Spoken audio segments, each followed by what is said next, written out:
Welcome to the SIWIKE podcast, the only podcast that shares the stuff you didn't know you needed to know about jobs, careers, and life.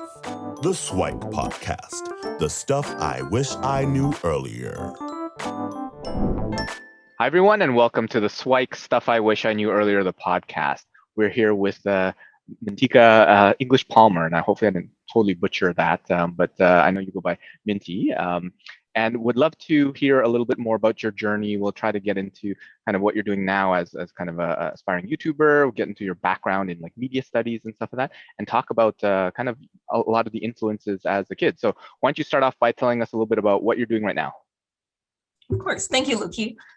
So basically right now I'm a senior motivator at Good Life Fitness, but obviously due to the lockdown, I haven't been able to work, but I have been able to focus on my passions such as becoming a YouTuber, being an Instagrammer, and an influencer. So during the lockdown, I've just been focusing on bettering my craft, focusing on learning new social media marketing tactics, and also just focusing on myself and what I'd like to be remembered by. That's amazing. And I love to step back and talk to folks and learn about them and their influences growing up. So can you talk to us a little bit about what were you like as a kid? What were kind of like the earliest memories that you remember, and like what were you like growing up? Oh yeah, sure. So as a kid, I was actually really shy and reserved. But I was always like a humorous kid. Like I loved making jokes and making people laugh. And I was always like very interested in activities. I was in choir, I was in chess club, I was in stamp club, I was in like a lot of activities, and I did a lot of sports also. I did basketball, volleyball, soccer, badminton. Yeah, I was always very involved. I think that had to do with my dad. He was always really into sports. Mm-hmm. So he kind of encouraged me to do sports. And also I was really into track and field, so much to the point where I thought I would be a track and field star, like when I got older. And yeah, that's how I really was as a kid. I always felt like a little bit lost though. I always had friends, but I always just felt kind of lost. Like I didn't fit in. So I always did things that were just out of the ordinary, I guess. So tell us a little bit about that. So you being a little bit lost, not fitting in, like how did like that manifest itself? And then how did you ultimately overcome it, or have you overcome it? Are you still kind of on the journey? So I guess like growing up, I don't know, I would say I was always like just different in a way. Like people just didn't relate to me, I guess. I don't know. I always like to be out of the ordinary. I like to like make jokes and be like funny and just be crazy. And then I guess during the end of high school, I think I became more confident in myself. I started to like really focus on what made me happy and just focused more on on myself and my confidence and self-love. That's a big thing for me. Cool. So you, throughout the journey, or at least on your university side, you decided to take a degree in media studies. So how did some of those influences of doing lots of sports, doing a lot of clubs and all these sort of stuff, how did that influence your decision to go into media studies? Okay, so in high school, I kind of stopped doing sports.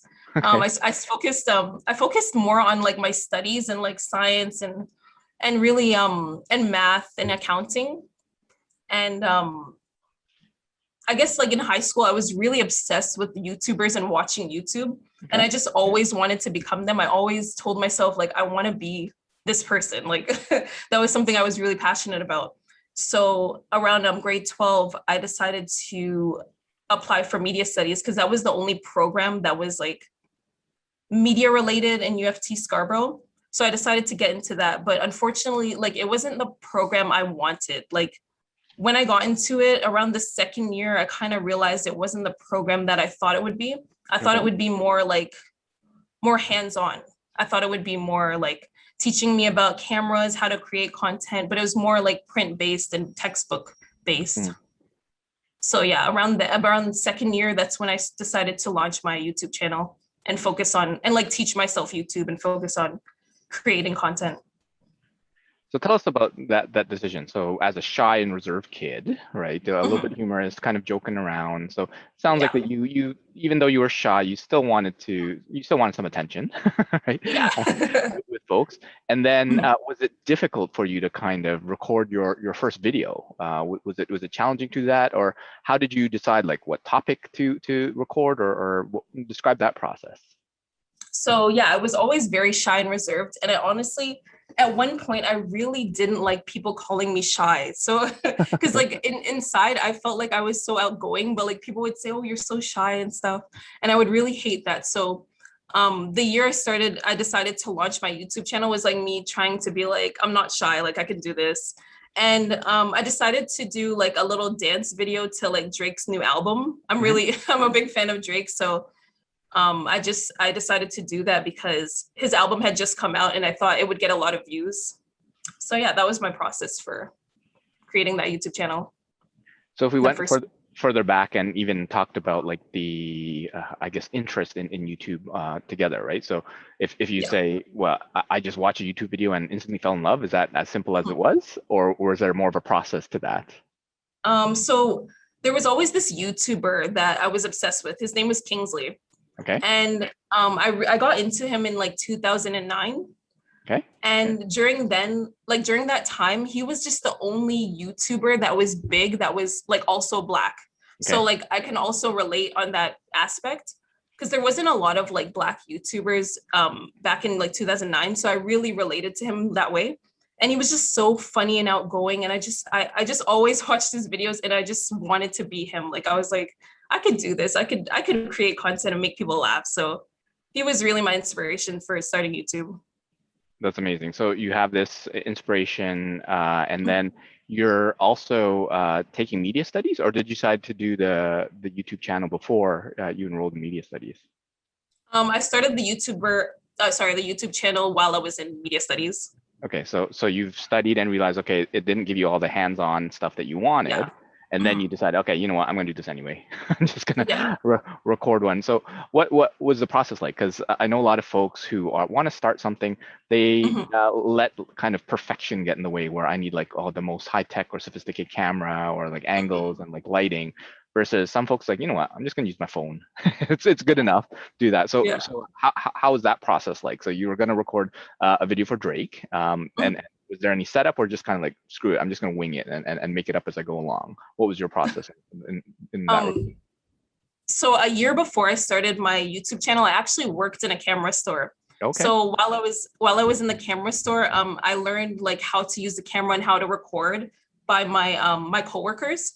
So once I figured out all that stuff, I decided to buy myself a discounted camera. I bought myself a tripod and a mic, and I set up for my first YouTube video, and yeah, that was my process. I didn't really, like, obviously in my beginning videos, the lighting wasn't the greatest and I didn't really know about lighting and stuff, but like once I figured that out, my videos are now better. Cool. And then what's the process like? So you put that first video on, and then you don't have 1 million subscribers. You're still kind of moving forward, but how do you kind of go through the thought where a lot of people want to be YouTube famous and they automatically want 1,000, 10,000, 1 million subscribers right away?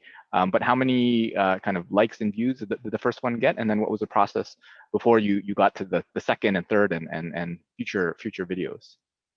So my first video, honestly, I knew I wasn't going to get a lot of views or likes or anything. But what I did was like, I made sure that I like marketed my video very nicely. Like I marketed on Instagram, on Twitter. I sent it to all my friends. And I managed to get like 100 views, which is not bad for like a first video.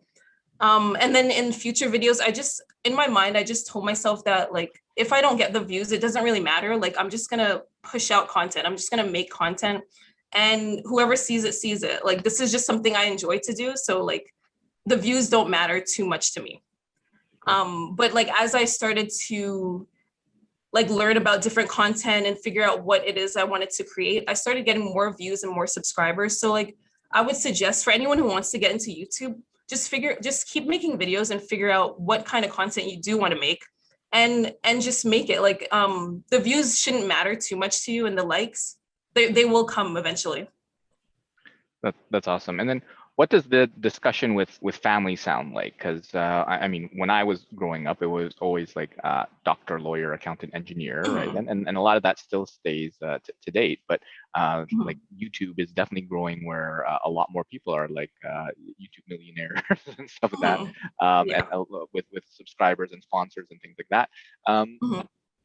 how was the conversation with parents? Were they pretty open to that and supportive of Mhm. it? And then describe kind of the family situation. So if there's like siblings, older, younger, that might have paved the way or not paved the way for you, how is the situation at home to kind of get started on that front?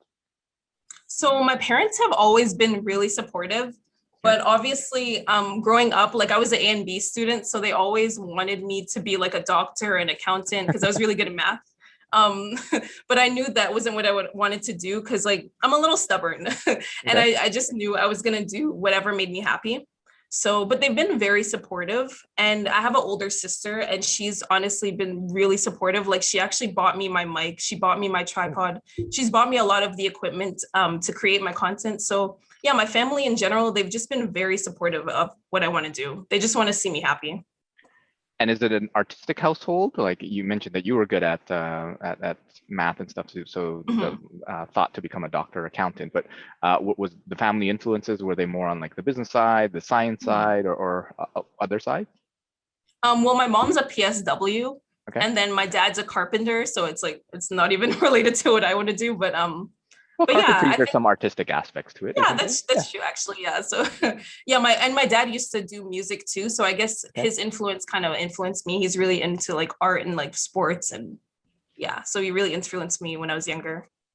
That's awesome. So talk to us a little bit about your kind of creative journey. So you create the first video and it gets 100 views, and you're like, well, it's not about the views anyway. I'm just going to create whatever Mhm. content that I want to create. Then what's your thought process on okay, the next video and the next video? Like how did you come up with the different videos? And then like yeah, what's your thought process now as you're kind of continuing to create videos? Mhm. So, in the beginning, my thought process was just to create videos that I wanted to create. So I did a lot of dance videos. I did a lot of like weight loss videos. I did a few like videos where I just talked about like stuff that was happening in the news and shared my Mhm. opinions on those. And they would get like some views, but I realized that that wasn't the way to go. So I started to create content that like I wanted to create and that would also get me some views. So like now I'm creating more reaction videos because I know those get like a lot of views, and I like reacting to new music videos and new content that's going on. And I also do mukbangs here and there. I love just like eating on camera and just talking about different situations. So that's really fun. And I also do vlogs and talk about like self-love and talk about like weight loss journeys and stuff like that. That's amazing. So yeah, what I'm hearing is really focusing on the content that you love, but also be aware of what the market is looking for, right? Because if you're just creating stuff that you love, yeah, that might amount to something at some point, because there's always a niche for everything. But if you Mhm. take a look at, I can create the content that I love, plus incorporate it with something that is Mhm. trending or whatever, then that's a great way to do things. So how about talking about kind of your journey into good life? And it seems like there's an element of health in there where you had lots of sports that you were doing, and then you stopped in high school, and then somehow you restarted in good life. So what was that journey like? So I always wanted to work in Good Life because I've always been like a member at Good Life. I've always worked out in the gym, and I always liked like going to the gym and like really focusing and bettering yourself and your body. I really find that very important. So once I got the job, I was so happy, and I just it's really like inspiring to see members like months later and they've just like reached their goals, they've lost weight, and they're just so happy to just work out. And it's also really awesome to like um work out for free. That's really fun. But but yeah, so I just always was into working out and just weight loss and weight loss journey and just being healthy. Sounds good. So what are some of the key milestones that you've had in addition to that? So obviously starting your YouTube channel, Mhm. getting hired at Good Life. Are there any other milestones that kind of come to mind that kind of shaped where you are in your journey right now? Yeah, so starting my YouTube channel was a big thing. Sure. Also just reaching like some of the goals I've reached like with YouTube is really inspiring. Like my view count is really is pretty high. I'm getting more subscribers, and also graduating university is a big milestone for me too, because I never thought I would even go to university. So that was really being the first like university graduate in my family is really inspiring. Is a really big milestone for me. Cool. So talk to us a little bit about that, like in terms of that journey. So, I mean, the precedent was not sent before, and then probably a lot of high expectations too. So what was that journey like? Like, I'm guessing there's a lot of pressures in terms of a doctor, lawyer, whatever. Well, I'm going to take media studies instead and become a YouTuber, and then this program is not exactly what you wanted or what you thought it would be. What was that? What was that journey like? So I was always, I was kind of pressured by my family to do university, even though nobody else in my family graduated, but it's okay. So yeah, I was like pressured to do university, even though I didn't really want to, but I really wanted that paper. And I know how important that paper, that diploma is, like that BA is. So I decided to do media studies, something I enjoy. I didn't want to do a program that wasn't related to something I enjoyed. But even though in the program, it wasn't exactly what I wanted, I still made like promise to myself that I would graduate and get this paper, because I already started and I didn't know what other program to switch to. So I just like pushed myself each year, and finally I graduated, and it was amazing. Like went to the graduation, my family was there. They were just so happy to see that I got a BA. And just out of curiosity, so did you consider like college programs, or it was really just university or bust? I actually didn't even consider college. University was what my parents wanted. So I went to university. Sure. So it sounds like that there was kind of deep family ties in there to say, you know what, I want to make mom and dad proud, and they got their convocation, I guess. Did you convocate during COVID or before COVID? No, before COVID. Okay, so they actually got the proper ceremony and then like the gowns and diplomas. Okay, so that was a good for them, because I don't know about the folks that were graduating during these times, like what sort of experience that would be for them. But so you graduated, and then you I guess entered the workforce in terms of good life, and started a YouTube channel mainly because of COVID, or were there other, well, obviously you always wanted to do it, but obviously COVID gave you a little bit more time and energy and efforts and stuff like that, right? So walk us through kind of the next steps. You're starting your channel. You've got a couple thousand views on a bunch of videos here and there, and you're increasing your subscriber count. So for those that are tuning in, please subscribe to the channel. I'm sure we'll link it up in the show notes as well. But what are kind of your goals and aspirations, and what's kind of the plan in order to kind of build up to whatever level of success that you want? So basically, I don't like to look into the future, like focus too much on the future. I really like to live in the moment, in the present moment. But if I was to think about the future, I really just want to become like a YouTube partner this year.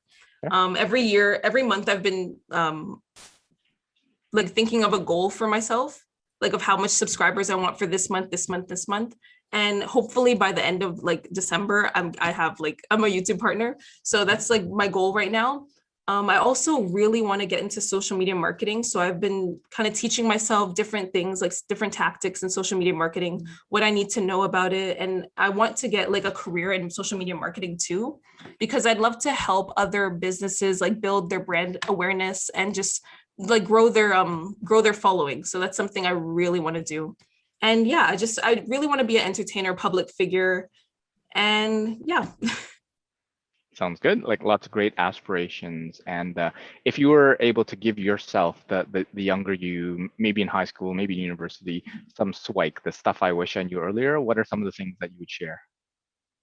I think number one is that I would tell myself that it's okay to be different.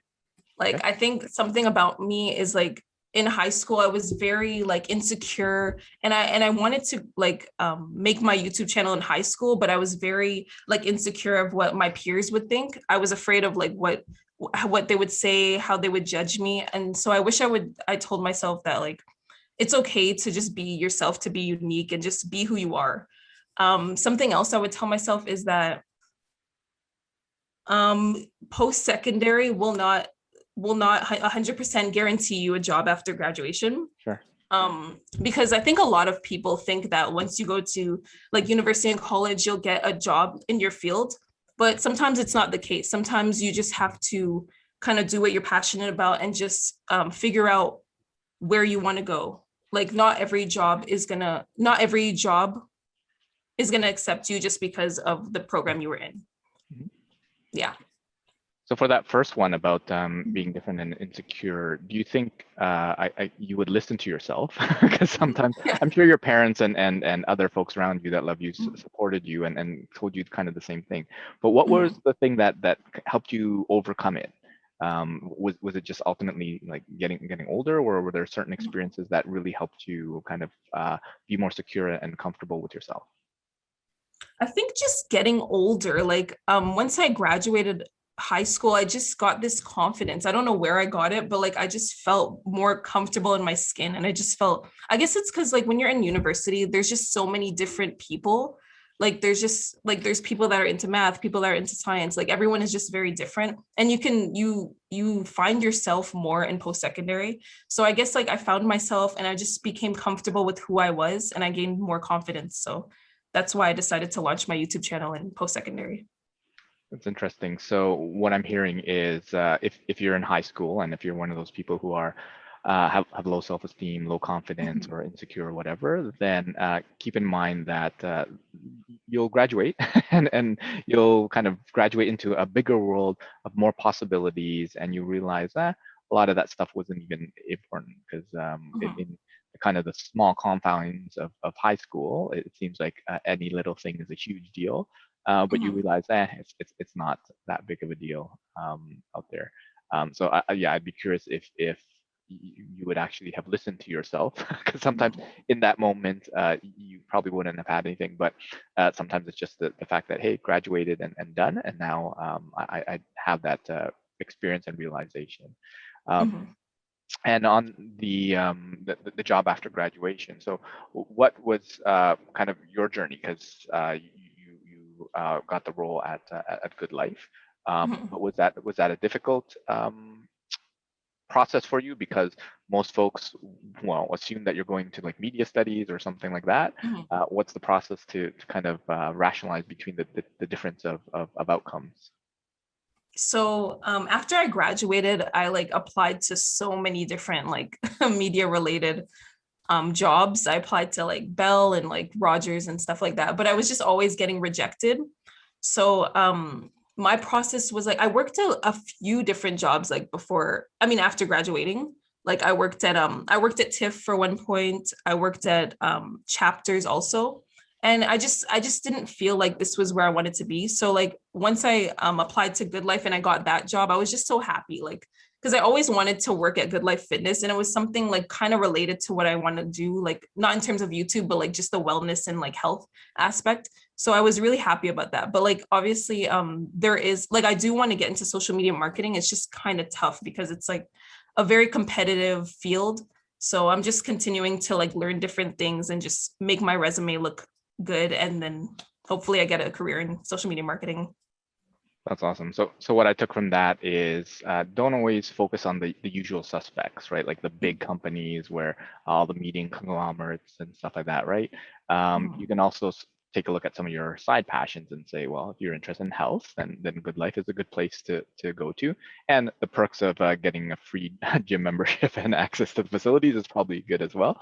So if you are going to go down there, find an area where you love, and yeah, at the end of the day, keep at it, because you're still young, you're still early in your journey, and there's still a lot more to kind of observe and talk about. And thanks so much for sharing all those insights, and we'd love to have you back and talk a little bit more about some of those other things. Like I'm really curious about the whole concept of like self-love and then really hearing about your journey as we go through, because I'd love to hear how you become the next Kingsley would probably be a good thing to look out for. So yeah, any other parting words that you'd want to share with folks as we kind of end off?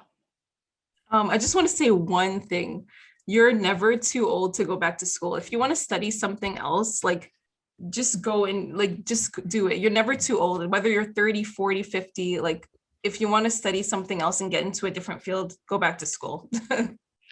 I think that's awesome. So one caveat to that is I would encourage you to make sure you go to school for the learning and not for the piece of paper, right? So because unfortunately some folks do go back for a nice degree, which is okay. But if you did it for the learning and making sure you know what you're doing, I think that's a much better use of your time. So thanks so much for joining us, Mintikah, and we'll hopefully get you back for a future episode. Thank you. Thanks for joining us on the SIWIKE Stuff I Wish I Knew Earlier, the podcast. If you like the podcast, please subscribe on iTunes, Stitcher, or wherever you found this podcast. And if you can give us a review, that would be very appreciated. Feel free to contact me on LinkedIn at Lukidanu, Lukidanu, and the same on most social media platforms. And I look forward to hearing from you. Thanks. Bye.